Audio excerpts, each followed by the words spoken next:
What's up, Brony Army? This is BryceAllen13 here once again, bringing you another reaction video. And this one is Behind the Scenes, Not Alone. And this is a behind the scenes video of Stampy's short, Not Alone, which I reacted to in the last video, if you saw that. So hopefully in this behind the scenes video, I'll get some better context about what this short was about. In 3, 2, 1, start. Hello, this is Stampy, and welcome to a behind-the-scenes video for a Stampy short I made called Not Alone. If you haven't seen that film yet, I recommend watching that before this, just because I'm going to be... I already reacted to it. This is going to be a much worse way to see that film. Why does it So look like if you have seen the Shrek? film and you enjoyed it, or you're curious about how I made some of it, yeah, this is the video for you. So it's a bit different to my other behind-the-scenes, because I've already finished making it. I guess this is going to be more of a director's commentary and talk about some of the editing and the shots and kind of explain a bit more of the story of the film. I left it quite vague and open to interpretation in the actual video, but there is a storyline, so I am going to go and talk a little bit about Yeah, I would like some context, please. through it all. So I'm a little bit nervous about what the reaction to the film is going to be. I mean, I liked it's it. very different to anything I've done before on the channel. You know, it's not a comedy. It's not meant to be funny. But I just wish I had better context, is what it is. Video's not funny, but they're normally meant to be funny, and this one isn't. So yeah, I'm a little bit worried about what. I mean, it's just hard to tell stories I'm just basically gonna like silent shorts in Minecraft. So here's the opening sequence, kind of pretty similar to most of my my Stampy shorts I do, with kind of an opening sequence like this. Something that you'll notice. A lot of people have been asking me about editing, so I'm going to talk a little bit about the editing throughout it. You can notice that the background's all blurry, kind of to replicate the effect of a out-of-focus camera. One, because it looks really nice with all of the flowers and stuff, and also makes the text stand out. If this was all in high resolution, very detailed, then it'd be very hard to kind of see the text over the background. So that's just something to bear in mind. It just works really well. And it makes sense. Cinematic, and that's kind of the effect I was going for. It does a long pan across, and then we see our protagonist here, the hero of the story, and it's a fairy. Now, in case you didn't know, I thought it was an alien. in a magical land, and they can fly and all sorts. And she comes across a tree which is dead. You can see it's got no leaves, so it's a dead tree. The dead tree of wisdom. So she goes and does a little bit of her magic, and that makes the tree come back to life. This was a really tricky shot to do. It probably took about 3 to 4 hours, just this one shot, like this 5 seconds or so. Really?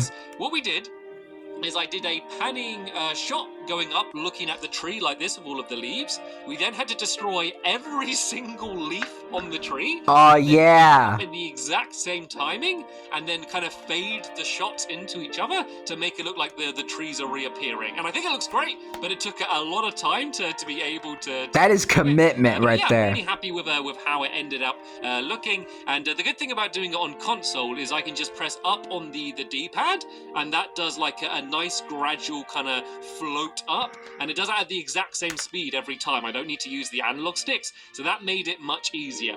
And so this part of the film is kind of a jungle temple world a little bit, and it's sort of the idea is she's kind of lonely. She's kind of flying around, and she's just basically playing. She's enjoying flying. Like, these are the places she enjoys going, but she's a little bit alone. So that's just kind of what I'm trying to set up in the story at the moment. And she basically moves through 3 different locations. So she starts off by the big tree. She goes to the big watering hole, and now she's kind of going through this ravine. You'll also notice that almost every single shot is moving. There are a few shots there's the guy moving, which are all done on purpose. So, for example, there's one coming up now. When we first see the other fairy, you can see that isn't a moving shot. There is a reason for that, and I'll talk a little bit more about that later on. But you'll kind of see for all of this sequence, the camera's either tilting or panning. Like, even a shot like that, you can see the camera's gradually moving. And that's just to kind of make the entire film flow. And it was a challenge. It's a lot more difficult to always have moving shots rather than shots. And that's kind of one of the things that made this film take so much longer to film, because, you know, for example, here we're flying through this giant cave, and, you know, we had to film it like loads of different times, kind of just flying through, getting all of these different shots until I got ones that I was really happy with. Yeah, this is a little house that we built. So what's kind of going on in the story here is they ended up meeting, and he's like, let me show you where I live. You know, he's underneath this mushroom, and this is basically his home. And so that's kind of what's what's going on here. Nice home. Basically, them getting to know each other. The map we're building this on is called, I think it's called Insanity Biomes. The map was already created. It was basically a map you were able to... Yeah, I figured it was created by someone else. World or something. I just thought it looked really cool, and I think it was perfect for this film. But things like the house, like this mushroom with the lights, and like the cave inside, and even some of the terrain, we ended up kind of building ourselves. So we did actually spend quite a lot of time building. Anyway, the part that's happening here is he's essentially saying, look, the sun is rising, you should go.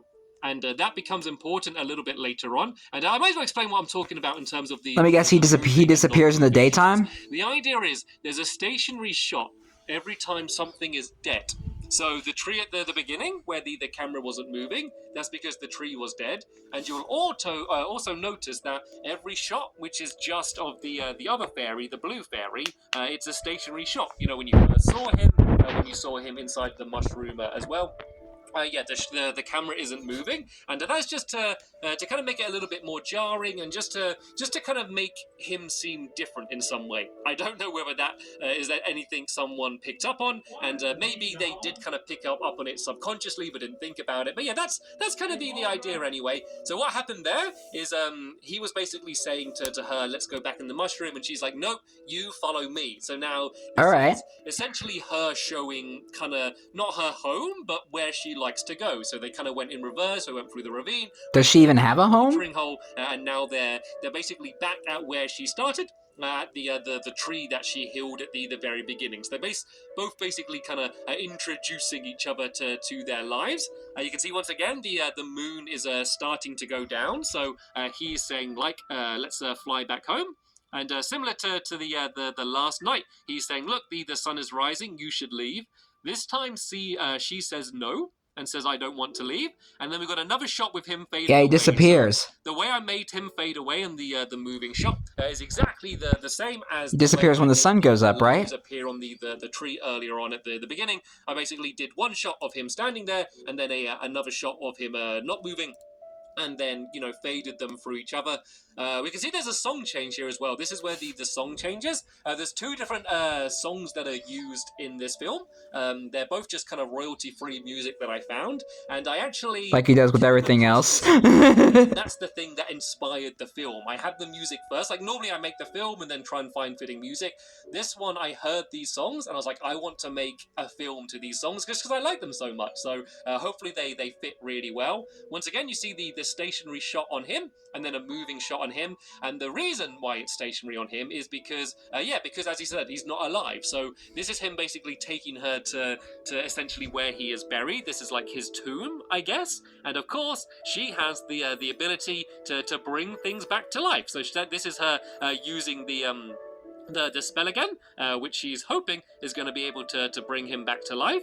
You can see that after she uses the spell, he fades away, and then she kind of is anxiously kind of waiting to see whether it works. I kind of have a bit of a delay here, because I don't want him to immediately come out and say, look, he's alive. I kind of want to have that little... I wondered what that building was, so it's a tomb? A little bit of a pause, and then of course he does show up. The other thing is that she has now basically brought him back to life, and they can be together properly without him disappearing every day. The sun is okay, and so for the first time the sun is up, and he hasn't now I get it. Fly off into the sunset together, you know, ideally to live their life together. So that's the that's sweet. Simple story. I kind of do the same effect at the end. This is them flying back inside of the mushroom and back to his house, and then we have the credits saying who controlled the characters, and I kind of credit the Squishy as well, because I think that was very important to the film. So I know I kind of talked. I mean, you always got to give credit to the people who helped you make the film. As fast as I could, but hopefully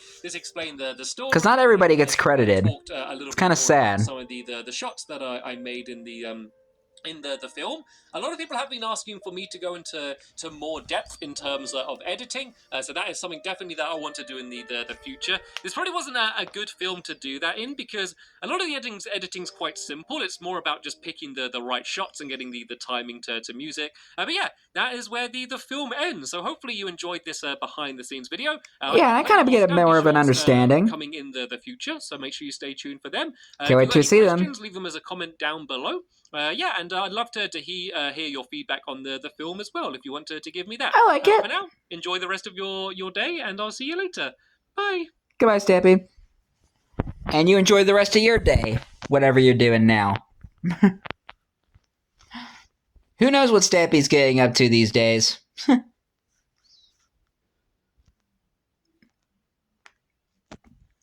Sorry, I just bit my lip a little bit. So yeah, at least I kind of now have a bit more of an understanding of what this film was about. Because originally I thought this film was about the blue fairy appearing and then ditching her. Because I didn't know what was happening. Because I couldn't really. It's hard to tell with certain movements. Because as I mentioned before, it's hard to make a silent short film. I make like animated short films with no like commentary or voice acting. It's hard to do that in Minecraft. Because with like actual like animated shorts like where there's no commentary, no voice acting, no talking, at least I can kind of understand what the film is about because Pixar's done that, and like various YouTube shorts and all that stuff. Because Pixar's done many like shorts where they've just been like silent, like none of the characters are talking, but it's hard to do something like that in Minecraft. But I think Stampy did pretty alright. I think Stampy did alright for his first short film, and so I'll give him credit where credit's due. But anyway, I hope you guys enjoyed this episode, as I had fun reacting to this episode. And the next episode will probably be another Stampy short, and I'm not sure what it is yet, so stay tuned for that. But until then, like, comment, subscribe, and turn on notifications so you don't miss a video. Thank you much for watching, and I'll see you guys next video. And as always, stay awesome and Mr. Raponi.